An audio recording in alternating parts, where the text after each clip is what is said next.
Hello friends, સ્વાગત છે તમારું મારા કિચનમાં, જેમાં આજે આપણે બનાવીશું દિવાળી સ્પેશિયલ એકદમ અલગ જ પ્રકારની મીઠાઈ, જેને ડ્રાયફ્રૂટ એક્ઝોટિકા કહેવામાં આવે છે.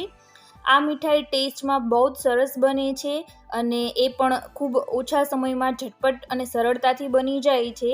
વળી બજારમાં ખૂબ ઊંચા ભાવે મળે છે આ મીઠાઈ, તો તમે ઘરે ખૂબ ઓછા ભાવમાં ઓછા ખર્ચમાં તૈયાર કરી શકો છો. અને એટલી ટેસ્ટી બને છે કે આવનારા દરેક મહેમાનને આ મીઠાઈ ચોક્કસથી ભાવશે. તો જો તમને મારી આજની આ રેસીપી ગમે તો લાઇક, શેર અને સબસ્ક્રાઈબ કરી દેજો અને સાથે જ જે બેલ આઇકન છે એને પણ પ્રેસ કરી દેજો, જેથી કોઈ પણ નવી રેસીપી આવે તો એનું નોટિફિકેશન તમને તરત જ મળી જાય.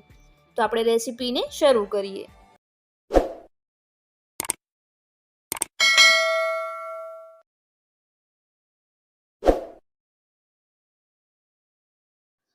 તો ડ્રાયફ્રૂટ એક્ઝોટિકા માટે આપણે જે નીચેનો બેઝ છે કાજુ કતરીનો, પહેલાં એ બનાવી લેશું. તો એના માટે મેં અહીંયા 1 કપ જેટલા કટકા કાજુ લીધેલા છે. કાજુ તમે આખા અથવા તો કટકા કોઈ પણ લઈ શકો છો. એને આ રીતે એક બાઉલમાં લઈ અને સારી રીતે આપણે 2 થી 3 પાણીએ ધોઈ નાખવાના છે. કાજુને ધોવા ખૂબ જરૂરી છે, કારણ કે એમાં ખૂબ બધો કચરો હોય છે. તો આ રીતે પાણીએથી 2 થી 3 પાણીએ ધોઈ નાખશો તો એનો જે ડોળ અને કચરો હોય એ સારી રીતે નીકળી જશે. પાણીથી ધોવાઈ ગયા બાદ હવે આપણે તેની પેસ્ટ બનાવવાની છે. તો એને એક મિક્સર જારમાં લઈ અને એની ફાઇન પેસ્ટ બનાવી લેશું. તો આ રીતે કાજુના કટકાને આપણે મિક્સર જારમાં લઈ અને તેમાં 6 ચમચી જેટલું પાણી એડ કરશું. સ્ટાર્ટિંગમાં આપણે 3 ચમચી જેટલું પાણી નાખશું અને આ રીતે અધકચરું પીસી અને ફરીથી 3 ચમચી જેટલું પાણી એડ કરી દઈશું. પીસવામાં ખાસ ધ્યાન રાખવાનું છે, કાજુનું તેલ નીકળી ન જાય એ રીતે પીસવાનું છે. મીન્સ કે ચાલુ બંધ કરી અને એ રીતે પીસવાનું છે. એકદમ ચાલુ કરી અને નથી પીસી નાખવાનું. જો એમ કરશું તો એનું તેલ નીકળી જશે અને આપણી જે કાજુ કતરી છે એ સારી નહીં બને. તો આ રીતની એકદમ ઝીણી પેસ્ટ તૈયાર થઈ ગઈ છે. તો એને એક બાઉલમાં લઈ લઈએ અને હવે કાજુ કતરી બનાવવાનું શરૂ કરીએ. તો અહીંયા 1 કપ કાજુની પેસ્ટની સામે મેં અડધા કપ જેટલી ખાંડ લીધેલી છે. એ ખાંડને પણ આપણે પેસ્ટમાં એડ કરી દઈશું અને આ રીતે ધીમા ગેસ પર એને ચલાવતા રહીશું. આની પહેલાં પણ મેં કાજુ કતરીનો વિડીયો શેર કરેલો છે. જો તમારે એ જોવો હોય તો ઉપર આઈ બટનમાં પણ આપી દઈશ અને હું એન્ડ સ્ક્રીનમાં પણ એની રેસીપી મૂકી દઈશ. તમે ત્યાં જઈ અને જોઈ શકો છો. તો આ રીતે થોડી જ વારમાં તમે જોશો તો ખાંડ ઓગળી ગયા બાદ આપણી જે કાજુની પેસ્ટ છે એ ધીરે ધીરે ઘટ થવા લાગશે અને થોડી જ વારમાં એ આપણું જે પેન છે એને છોડવા લાગશે અને લોટના ફોર્મમાં આવી જશે. એકદમ લોટ બંધાઈ જાય એ રીતનું બની જશે. તો હવે તમે અહીંયા જોઈ શકો છો એમ આપણી જે કાજુ કતરીની પેસ્ટ છે એકદમ લોટના ફોર્મમાં આવી ગઈ છે, એટલે કે પેનને છોડવા લાગી છે અને એકદમ ઘટ થઈ ગઈ છે. તો આ રીતના જ્યારે આ સ્ટેજ પર આવે આપણી કાજુ કતરીની પેસ્ટ, ત્યારે આપણે થોડી વાર ચલાવી અને ગેસને બંધ કરી દેવાનો છે. તો આ સ્ટેજ પર હવે આપણે ગેસને બંધ કરી દઈશું અને કોઈ પણ એક પ્લાસ્ટિકનું કાગળ લેશું અથવા તો આ રીતનું ક્લિંગ રેપ લઈ અને એના પર ઘીને લગાવી દઈશું, જેથી આપણી જે કાજુની પેસ્ટ છે એ આની ઉપર ચીપકે નહીં. અને જે પેસ્ટ તૈયાર કરી છે એને આ પ્લાસ્ટિકના કાગળ પર લઈ લેશું અને એને આ રીતે હાથની મદદથી થોડી વાર મસળવાની છે. આપણે લોટ બાંધીએ એ રીતે આ રીતે મસળવાની છે.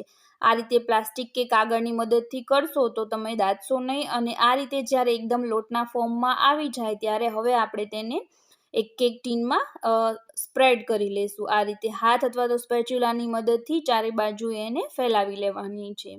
અને એનું જે લેયર છે એ એકદમ પતલું જ રાખવાનું છે, બહુ જાડું નથી રાખવાનું, કારણ કે હજી એના ઉપર એક ચોકલેટનું લેયર આવશે. તો આ રીતે ચારે બાજુ એક સરખી રીતે આપણે એને સ્પ્રેડ કરી લઈશું. તો અહીંયા આપણી નીચેનો બેઝ, જે કાજુ કતરીનો બેઝ છે એ રેડી થઈ ગયો છે. તો હવે આપણે બીજી તૈયારી કરી લઈએ. તો અહીંયા મેં ડ્રાયફ્રૂટ્સના થોડા આ રીતના કટકા કરી લીધેલા છે. ડ્રાયફ્રૂટ્સ તમે તમારી અનુકૂળતા પ્રમાણે વધારે કે ઓછા પ્રમાણમાં લઈ શકો છો, જેને આપણે 2 થી 3 ચમચી ઘી નાખી અને સાતળી લેવાના છે. અને આ રીતના જ્યારે ગોલ્ડન બ્રાઉન એ બની જાય ત્યારે આપણે ગેસને બંધ કરી દઈશું. અને ત્યારબાદ હવે ઉપરના લેયરની તૈયારી કરી લઈ. તો એના માટે મેં અહીંયા વ્હાઇટ કમ્પાઉન્ડ આવે છે એ લીધેલો છે. અહીંયા મેં 150 ગ્રામ જેટલો વ્હાઇટ કમ્પાઉન્ડ લીધેલો છે. એપ્રોક્સ આપણા જે કાજુ છે એ પણ 150 ગ્રામ છે. તો અહીંયા 150 ગ્રામની સામે 150 ગ્રામ વ્હાઇટ ચોકલેટ લીધેલી છે, જેને ડબલ બોઇલરમાં આ રીતે નીચે પાણી રાખી અને ઉપર એક પેન મૂકી અને ઓગાળી લેવાની છે. તો આમાં આપણે જે ચોકલેટના કટકા કરેલા છે એને નાખી દઈશું અને એને સારી રીતે ઓગાળી લઈશું. તો ચોકલેટને સતત ચલાવતા રહેવાનું છે આ રીતે ડબલ બોઇલરમાં. જો એને ચલાવવાનું છોડશો તો એ નીચે ચોંટી જશે, માટે જ્યાં સુધી સારી રીતે એકદમ મિક્સ થાય અને ઓગળે નહીં ત્યાં સુધી આ રીતે તેને ચલાવતા જવાનું છે. એ જે ચોકલેટ છે એને હંમેશા ડબલ બોઇલરમાં આ રીતે ઓગાળવી. તમે ડાયરેક્ટ પેનમાં મૂકી અને ચોકલેટને ઓગાળશો તો એ બળી જશે અને તમારી જે રેસીપી હશે એ પણ ખરાબ બનશે. તો આ રીતે આપણી જ્યારે ચોકલેટ ઓગળી જાય ત્યારે ગેસને બંધ કરી દઈશું અને એને નીચે ઉતારી દઈશું અને ત્યારબાદ તેમાં 2 થી 3 ચમચી જેટલો આ રીતે મિલ્ક પાવડરને એડ કરી અને મિલ્ક પાવડરને પણ સારી રીતે મિક્સ કરી દઈશું તેમાં. તો આ રીતે ગેસ પરથી ઉતારી અને ત્યારબાદ આપણે એમાં મિલ્ક પાવડરને એડ કરવાનો છે અને એ એકદમ સરસ રીતે મિક્સ થઈ જાય એટલે જે આપણા ડ્રાયફ્રૂટ્સના કટકા તૈયાર કરેલા છે એને આ રીતે આપણે કાજુ કતરીના બેઝ પર સ્પ્રેડ કરી દઈશું. તો આ રીતે ડ્રાયફ્રૂટ સ્પ્રેડ થઈ જાય એટલે આપણે જે ચોકલેટનો બેઝ તૈયાર કરેલો છે એને પણ તેમાં એડ કરી દઈશું અને ચારેય બાજુએ તેને સારી રીતે ઇક્વલી સ્પ્રેડ કરી દઈશું.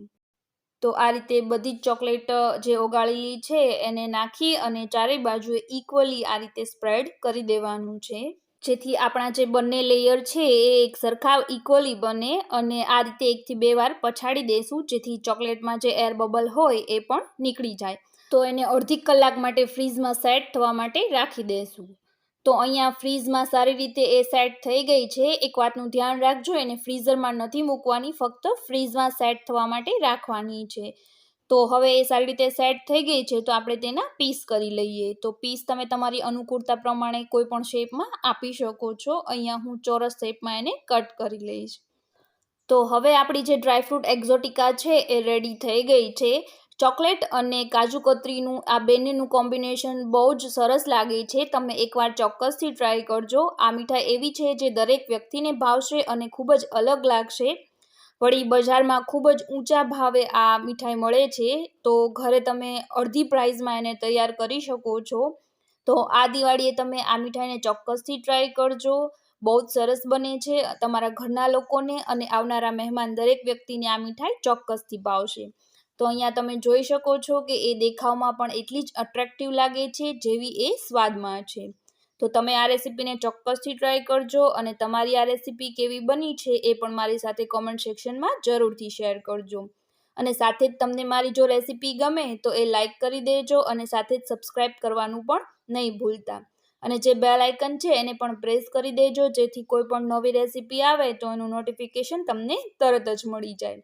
તો ફરી મળીશું નવી રેસીપી સાથે.